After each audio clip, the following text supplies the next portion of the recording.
최근 전도서를 보면서 전도서를 기록하였던 지혜자인 솔로몬이 어떤 생각으로 젊은 시절에 보냈는가 하는 것들을 볼 수 있어서 너무너무 소중하고, 요즘 전도서의 말씀에 이제 깊이 흠뻑 빠져 있다라고 할까. 참 솔로몬이란 한 인생, 한 사람, 그가 하나님의 지혜를 가지고 어떤 일을 했고, 그리고 그 지혜를 사용했을 때 잘못하면 어떻게 되는지, 그런 것들을 충분히 알게 되어서 너무 감사하고, 이것을 바탕으로 해서 그러면 우리는 우리 시대에 어떤 삶을 살아야 하는가 하는 것들을 깨닫게 해주니 더 큰 감사가 있는 말씀이 전도서예요. 여러분들도 나중에 기회가 되면 전도서를 좀 꼼꼼하게 그리고 깊이 한번 묵상해 보시면, 솔로몬이 이런 생각으로 살았고 노년에는 이렇게 후회를 했구나, 어리석었구나 하는 생각들을 하게 되는 것 보고 삶의 지혜를 많이 얻을 수 있을 겁니다. 특별히 우리는 솔로몬은 자신이 무엇을 하며 살 것인가, 이 생각을 정확히 했어요. 나는 내 마음에 이르기를 무엇을 하며 살 것인가를 고민하고 내린 결론, 그 결론은 즐거움을 위해 살자, 낙을 위해 살자, 이 고민이었어요. 이게 젊은 시절의 솔로몬의 마음이에요. 어리면 어릴수록 나는 무엇을 하며 살까라고 하는 것을 가지는 사람은 대단한 사람입니다.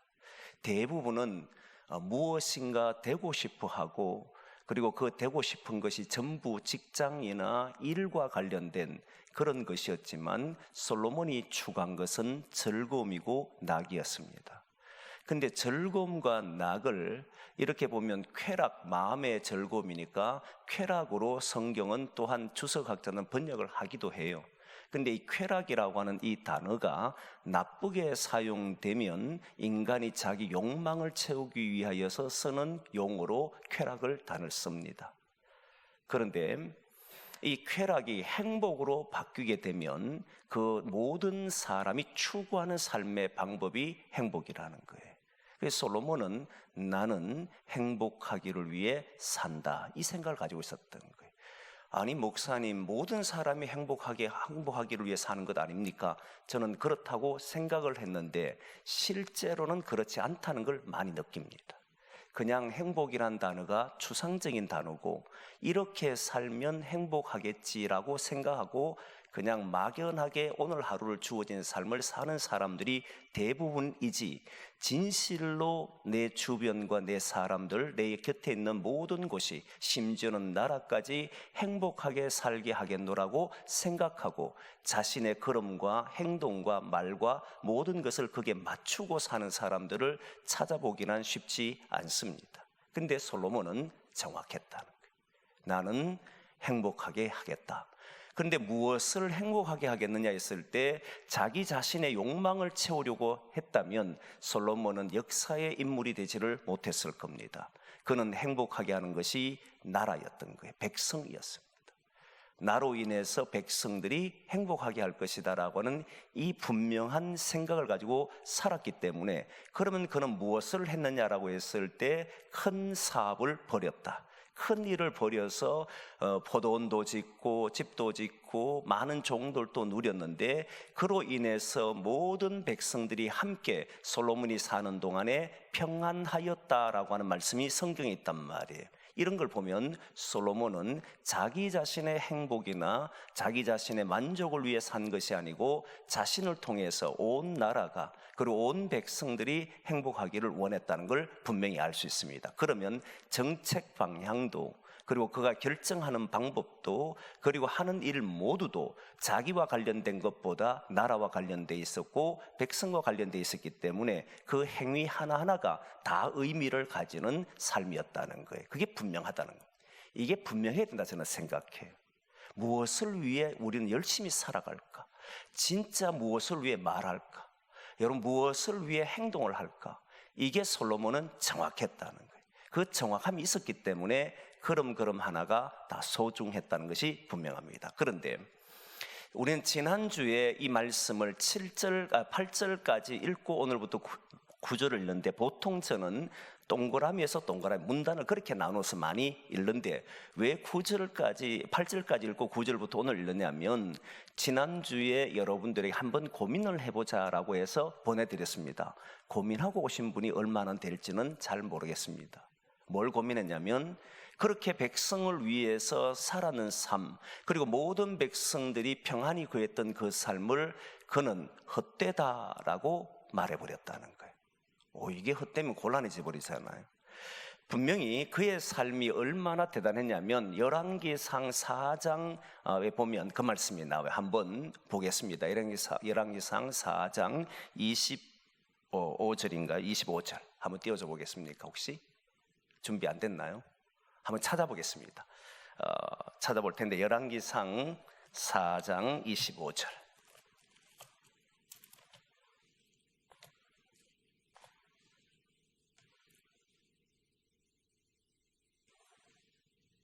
그럼 표준 세번역도 띄워져 있네. 표준 세번역도 안 띄워주면 안 되는데 곤란한데, 잘 찾아놓으세요. 이 부분 말고 뒤에 제가 띄워달라는 게 있죠. 4장 25절 같이 한번 보겠습니다. 시작.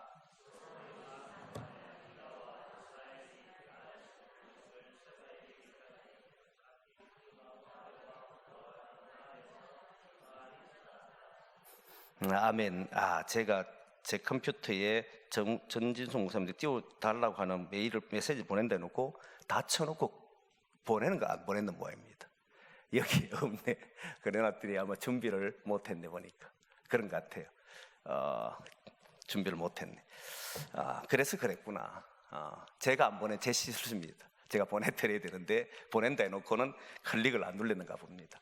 어쨌든 4장 25절에 보면 이 솔로몬이 사는 동안에 이스라엘과 유다가 평안히 거하였다 이렇게 나왔잖아요. 결국 솔로몬이 살아있는 동안에는 이스라엘 백성들이 다 행복했다는 거예요. 문제가 없었다는 거예요. 그렇게 문제없이 사는 삶을 솔로몬이 살게 해줬는데, 왜 솔로몬은 오늘 본문에 그러지만 우리 그 2장에도 나오는 말씀이지만 헛되다라고 말씀을 해버리는가? 이게 이제 관건이라 이 말. 참 어렵잖아요. 아니, 백성 전체가 행복했는데, 백성 전체가 평안했는데, 그런데 왜 솔로몬은 이 모든 것이 헛되다라고 이야기하느냐? 그 내용이 이제 9절부터 시작해서 나옵니다. 9절의 말씀을 보면 솔로몬은 자기 때에 얼마나 창성했는지를 보여줍니다. 모든 역대 왕보다도 번성했다는 거예요. 대단한 업적을 이룬 왕으로 자기 자신도 그렇게 평가해요. 9절 말씀 한번 보겠습니다. 오늘 본문의 9절 말씀 같이 한번 봅니다. 시작. 내가 이같이 창성하여 나보다 먼저 예루살렘에 있던 모든 자들보다 더 창성하니 내 지혜도 내게 여전하도다. 그렇죠, 여러분. 솔로몬은 정말 어떤 역대의 왕보다도 뛰어난 왕이었고 가장 번성했던 시기를 보낸 왕이었습니다. 자기도 그렇게 이야기를 해요. 그런데 왜 솔로몬은 이것이 헛되다라고 이야기하느냐라고 했을 때, 그러면 이 솔로몬이 창성한 것을 그는 잘못했다라고 생각하냐면 그런 건 아닙니다. 한번 보겠습니다. 10절 말씀 한번 읽어보겠습니다. 혹시 10절 말씀을 표준 세번역으로 혹시 찾아놓을 수 있으면 한번 찾아주시면 좋을 것 같아요. 한번 보겠습니다. 시작. 무엇이든지 내 눈이 원하는 것을 내가 금하지 아니하며 무엇이든지 내 마음이 즐거워하는 것을 내가 막지 아니하였으니 이는 나의 모든 수고를 내 마음이 기뻐하였음이라. 이것이 나의 모든 수고로 말미암아 얻은 복이로다. 자, 여기에서 보면 내 눈이 원하는 것을 내가 금하지 아니하고 무엇인지 내 마음에 즐거워하는 것을 내가 막지 않았다. 여기까지만 딱 읽으면 뭘 위해 살았다는 겁니까? 자신의 즐거움을 위해 살았다, 이렇게밖에 안 보여요. 그러니까 자신이 원하는 대로 했고 내 마음에 기뻐하는 대로 살았다, 이렇게 이야기하는데, 그 뒤에 보면 나는 이것을 기뻐하였노라, 이것은 내가 수고한 것의 목이다라고 이야기했잖아. 몫이로다, 다 그렇게 했습니다. 그런데 표준 세번역에 보면 이렇게 번역이 되어 있습니다. 이것이 나의 자랑이었다, 다 이렇게 나와요. 자랑스러운 것으로 이야기합니다. 한번 볼까요? 혹시 띄워줄 수 있나요? 표준 세번역에 띄워주기 어려우면 제가 읽어드리겠습니다. 제가 읽겠습니다. 같이 읽겠습니다. 시작. 원하던 것을 나는 다 얻었다. 누리고 싶은 낙은 무엇이든지 삼가지 않았다. 나는 하는 일마다 다 자랑스러웠다. 이것은 내가 수고하여 얻은 나의 목인 셈이었다. 그러니까 자랑스러웠다는 것은 부끄러운 짓을 해서 얻은 게 아닙니다. 여러분, 우리가 자랑스럽다 이 표현을 쓸 때는 분명히 정당한 삶을 통해서 누가 봐도 부끄럽지 않는 행동을 했을 때 자랑스러웠다라고 표현을 씁니다. 그렇잖아요. 그런데 이 사람이 창성했고 모든 사람들이 번성되었고 그때 평안이 그했다라고 하는 것은 이 사람의 자랑거리였습니다. 이 말은 자기 자신을 위해서 한 행동이 아니었고 백성들 위해 한 행동들이었기 때문에 한 일 하나하나마다 그에겐 소중했고 실제로 자랑거리였다 이 말이에요. 그 정도로 솔로몬은 자신 있게 이야기합니다. 그런데 왜 이 사람이 헛되다고 이야기할까? 얼마나 귀한, 이런 지도자가 여러분 있다면 자랑스러워하는 거 아닙니까? 이런 지도자가 살아있는 동안에 우리와 함께 할 때에 여러분, 우리 교회가 성도들이 온 성도들이 기뻐하고 그분이 있을 때마다 거기에는 막 은혜가 넘치고 이러면 자랑스러운 거잖아요. 그럼 당연히 나는 보람된 행동을 했고 나는 그것이 옳은 행동을 했고 나는 그것이 하나님 앞에 기쁜 행동이었고 나는 헛되다 말하지 않고 참으로 수고했다라고 말할 것 같은데 솔로몬은 헛되다고 이야기해버렸어요. 그래서 제가 참 답답했다는 거예요. 왜 이렇게 헛되다고 이야기할까? 분명히 나라가 잘 되었고 모든 것이 번창했는데 왜 헛되다고 이야기하느냐? 그때 이 사람이 생각을 합니다. 그 생각을 하는데 11절 말씀 보면 세 가지를 생각하는데 12절 말씀, 11절 말씀 보십시오. 이제 한번 봅니다. 헛되다 이야기에 같이 한번 봅니다. 시작. 그 후에 내가 생각해 본 적 내 손으로 한 모든 일과 내가 수고한 모든 것이 다 헛되어 바람을 잡는 것이며 해 아래에서 무익한 것이로다. 그렇죠. 분명히 자랑스러운 것이었는데 돌아보니까 헛되다 이 말이에요. 이게 매치가 안 됩니다. 분명히 백성들이 너무나도 이 사람 있음으로 행복했는데 마지막에는 헛되다 이래버리니 그럼 이렇게 사는 삶이 잘못인가? 백성들을 위해 살고 백성들의 얼굴에 기쁨이 있고 이렇게 사는 것이 뭐가 문제지? 이런 생각이 들 수밖에 없잖아요. 이 고민이 생기는데 그때 솔로몬은 12절에 와서 생각을 해보는데 돌이켜보고 이렇게 말합니다. 12절 말씀 같이 한번 보겠습니다. 12절 말씀입니다. 시작.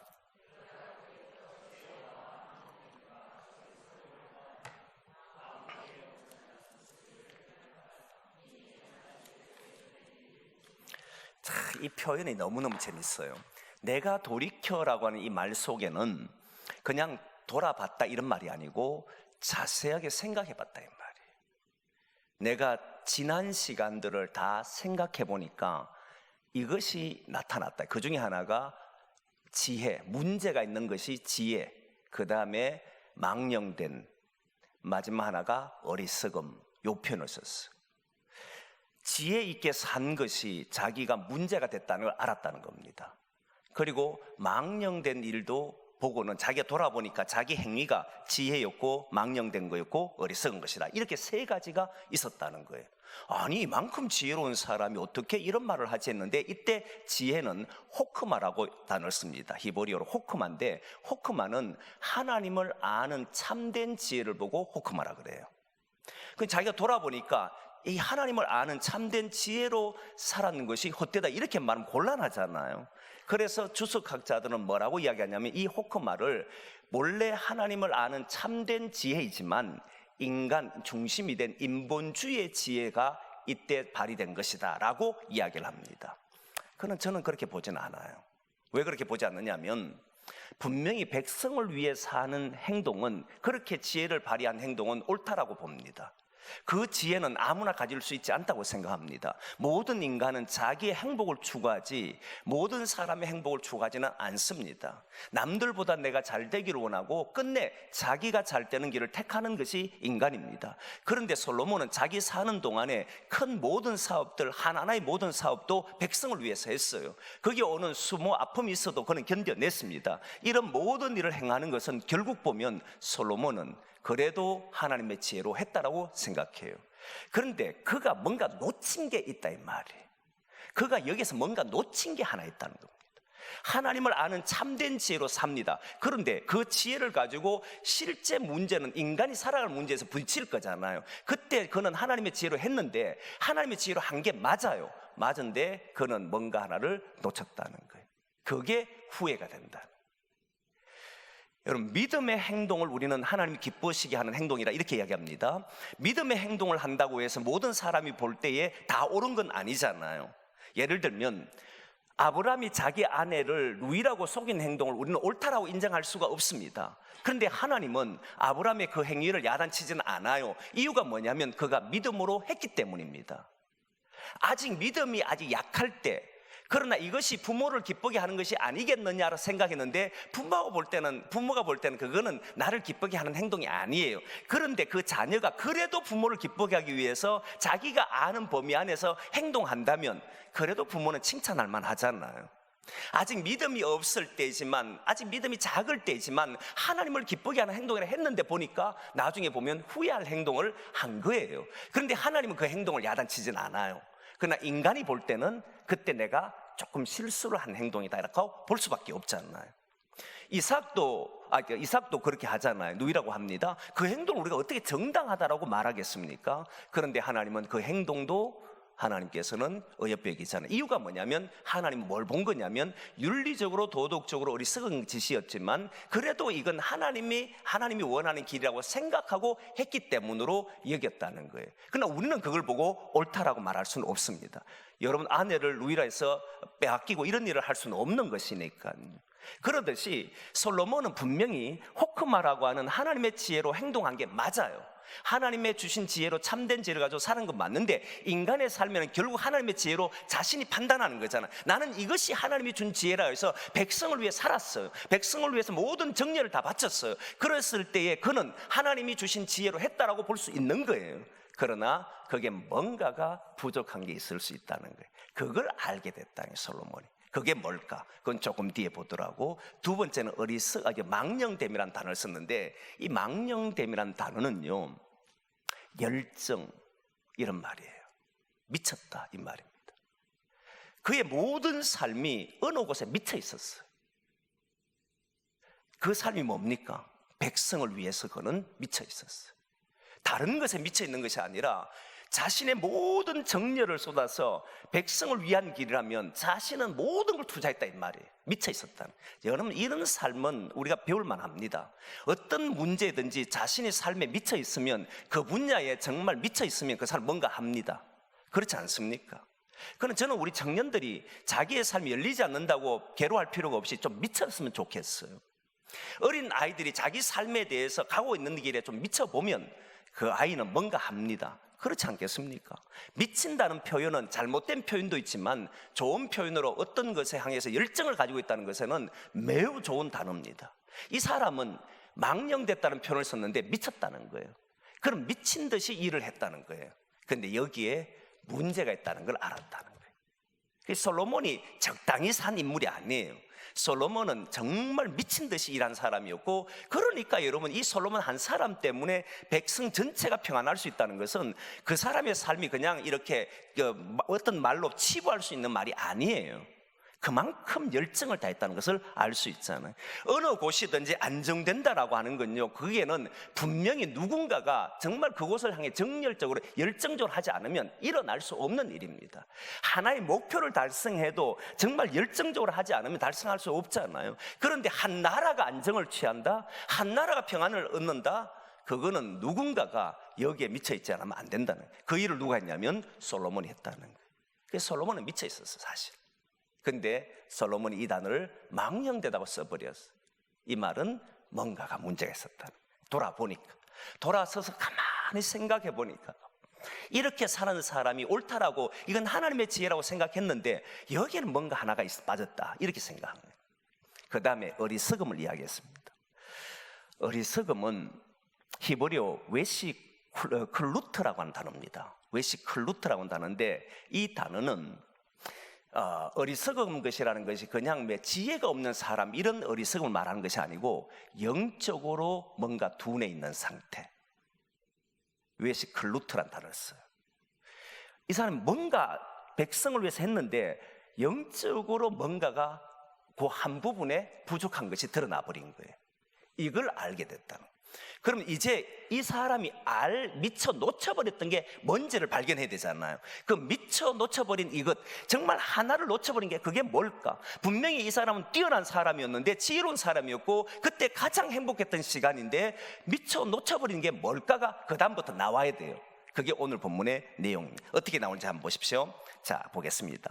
13절, 14절 말씀 봅니다. 13절, 14절 같이 읽어보겠습니다. 시작.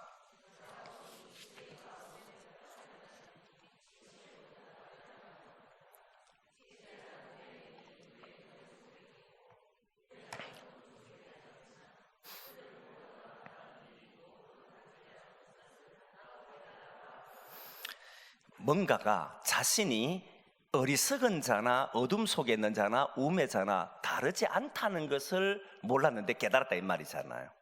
뭘 통해 깨달았냐면 바로 이겁니다. 11절의 말씀, 12절 말씀 조금 전에 읽었던 말씀인데요. 다시 한번 보겠습니다. 12절 말씀 같이 봅니다. 시작.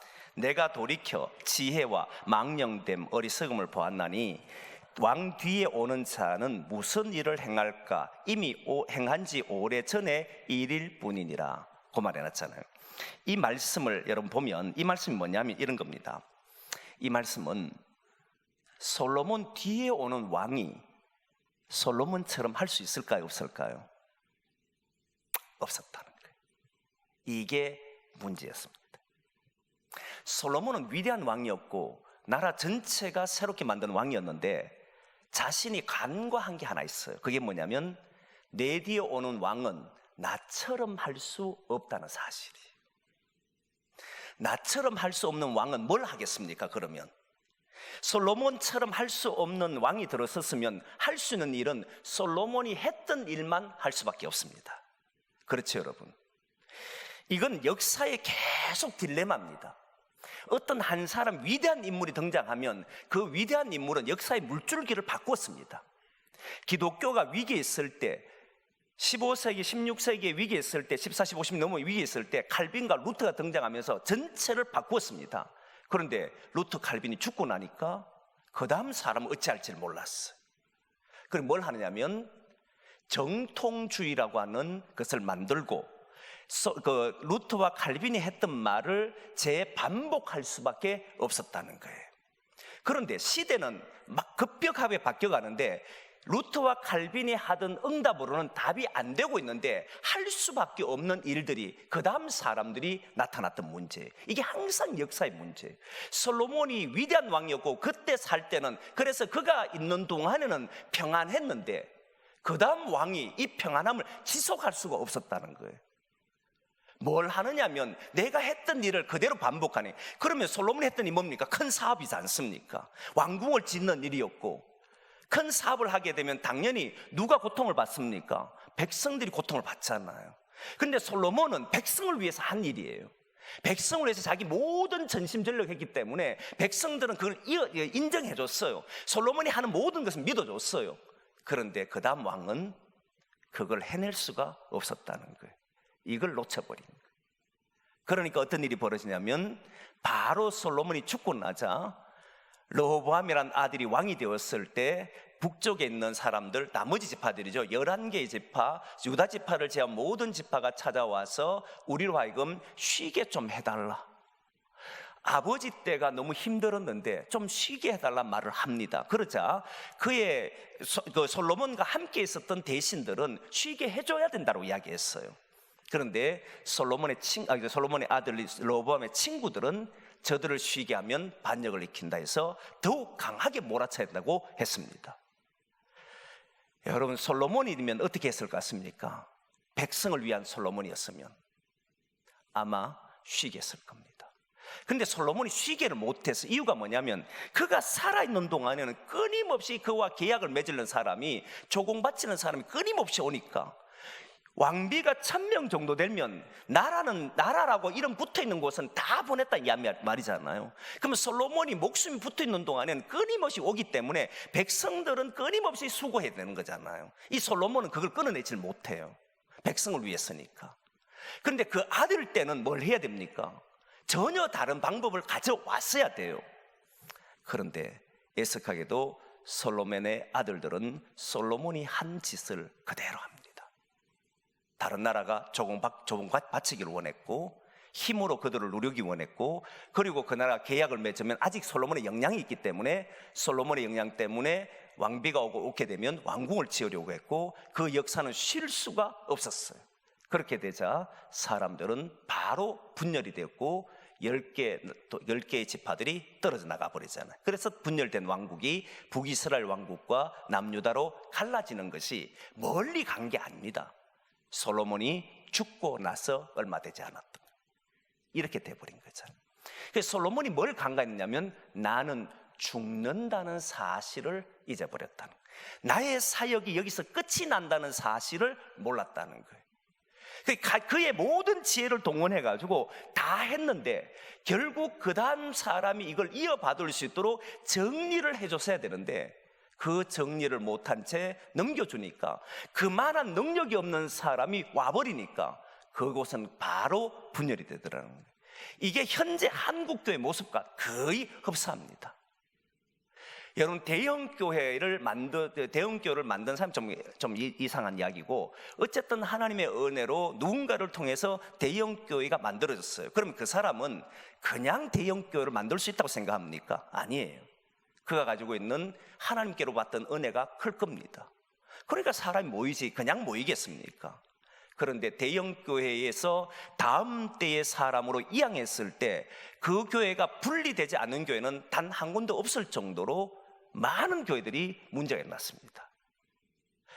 미국에 있는 수정교회라고 하는 교회 그 목사님은 정말 놀라운 일을 했습니다. 사람을 하나님 앞으로 나오게 하는 일에 위대한 사람이었습니다. 그래서 온갖 방법을 동원해서 야외 극장, 자동차 극장을 통해 가지고 그렇게 예배를 드린 사람이 이 사람이에요.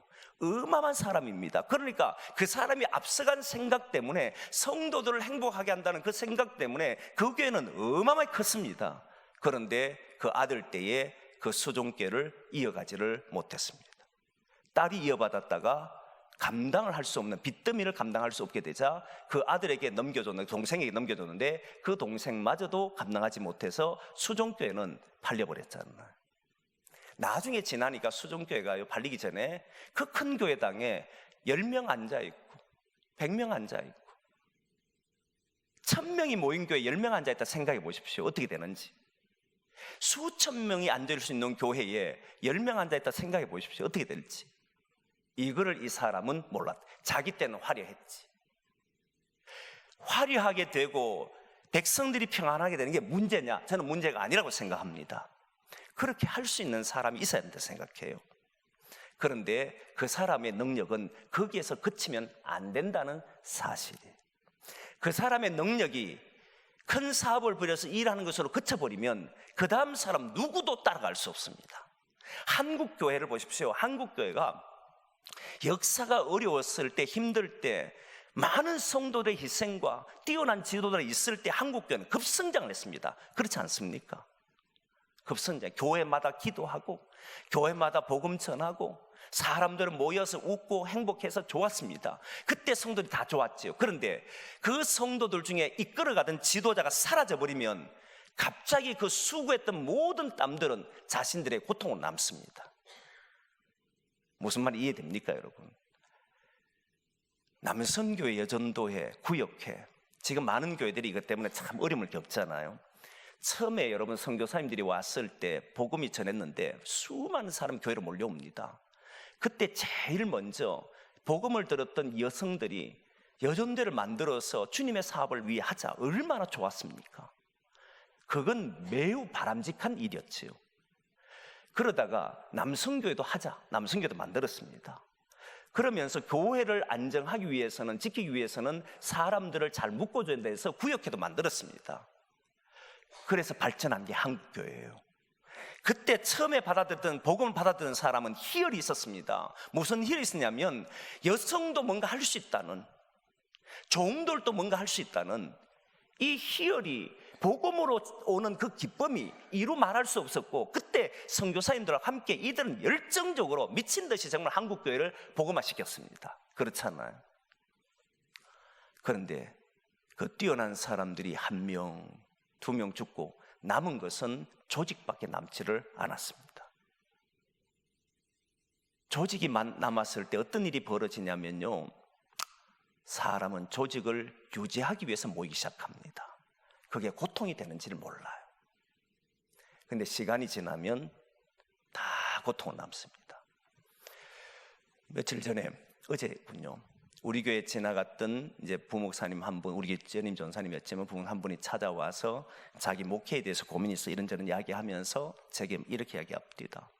뭐 여러 가지 고민이 있는데 하여튼 이야기를 한 중에, 요즘 목사님 교회의 성도님들에게 어떤 일을 해달라 그러면 전부 돌았습니다. 담임 목사는 끊임없이 하라고 요구를 하는데, 그럼 그 일을 성도들과 해야 하는데 성도들의 말하면 다 힘들다 이야기하고 다 바쁘다 그러고 다 외면합니다. 그게 현실입니다. 이럴 때 어떻게 하면 좋습니까? 이게 질문이었어요. 결국은 솔로몬이 가졌던 이 열정, 이 지혜, 이 모든 것은 완벽했습니다. 그 시대를 평안하게 할 만큼 완벽했습니다. 그런데 자신이 다음에 물려줄 때는 이 평안함이 지속될 수 있도록 넘겨줬어야 되는데, 그러지 못하고 있다는 사실을 노년 때 알아버린 거예요. 나의 어리석음은 마지막 이들에게 그동안 수고하고 땀 흘리고 했던 솔로몬 시대에 평안했다는 것은 솔로몬만 잘한 것이 아니고 그와 함께 했던 수많은 사람들입니다. 수많은 백성들이 노력했기 때문이잖아요.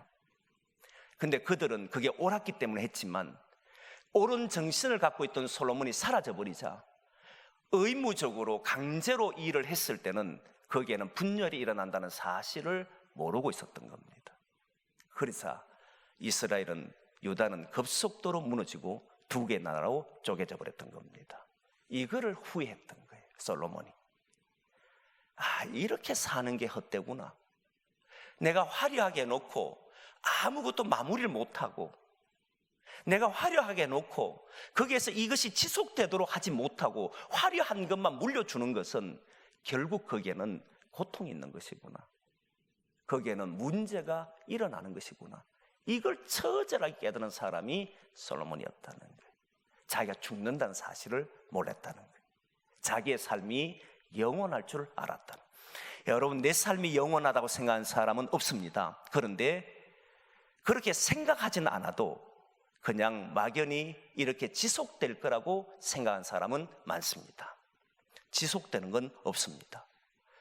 뛰어난 사람이 있을 때 그 뛰어남이 우리를 지켜줄 수도 있지만, 그러나 거기에 눈을 들어 제대로 보지 않으면 그 속의 성도들이, 그 속의 사람들이 어떻게 움직이는지를 제대로 보지 않으면 그것을 해결할 수 있는 지혜가 없기 때문에 바로 문제, 큰 나라의 평안이 이것이 그들의 가장 큰 장점이었고 가장 큰 복이었지만, 로보암에게 주어졌을 때는 이것이 가장 큰 문제덩어리로 남아버리는 이런 것이 되더라고요. 그래서 이런 말 있지 않습니까?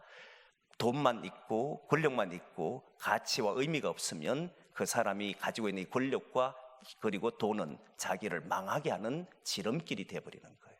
그렇죠? 그렇게 되어버려요. 솔로몬이 이걸 후회하고 있었다. 자기는 큰 사업을 벌인 게 맞아요. 창성했던 건 맞아요. 백성들이 평안히 거했던 것도 맞아요. 그런데 자기가 죽는 줄 몰랐다. 그래서 여러분, 오늘 본문 보시면 진짜 그 말이 나오는지를 보셔야 됩니다. 같이 보겠습니다. 16절, 17절 보겠습니다. 같이 봅니다. 시작.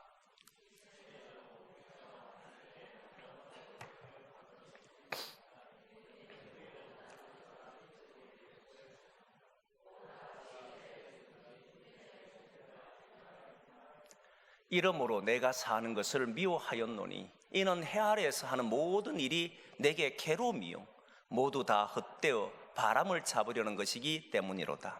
그의 눈으로 본 거지요. 앞으로 다음 세대에 펼쳐진 게 뭐냐? 내가 이룬 모든 것이 바람에 날려버린 것이 되어버린다.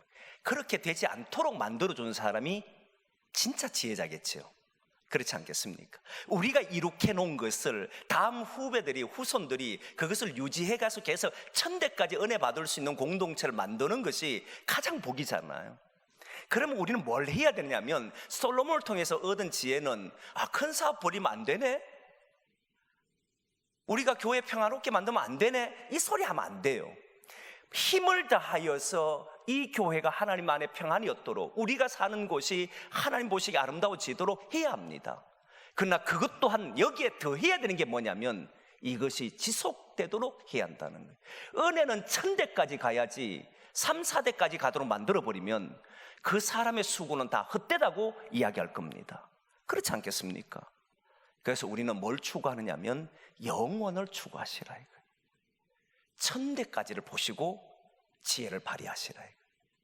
하나님 주신 삶을 그저 살지 말고, 그냥 쾌락을 얻기 위해서, 내 잘되기 위해 살지 말고, 진짜 내가 있는 그곳을 위해서 살아보면 모든 사람이 보람되고 가치 있다는 건 느껴요. 근데 이 보람되고 가치 있는 것이 다음 후대에게 가치 없는 곳으로 만들어져 버리면 그 자체가 허무하게 돼버린 거잖아요. 그러지 않도록 항상 조심해야 되고, 항상 경계해야 되고, 나의 이 화려함을 다음 세대도 계속 유지할 수 있는 길을 찾아내는 그런 지혜 있는 자가 되기를 원합니다.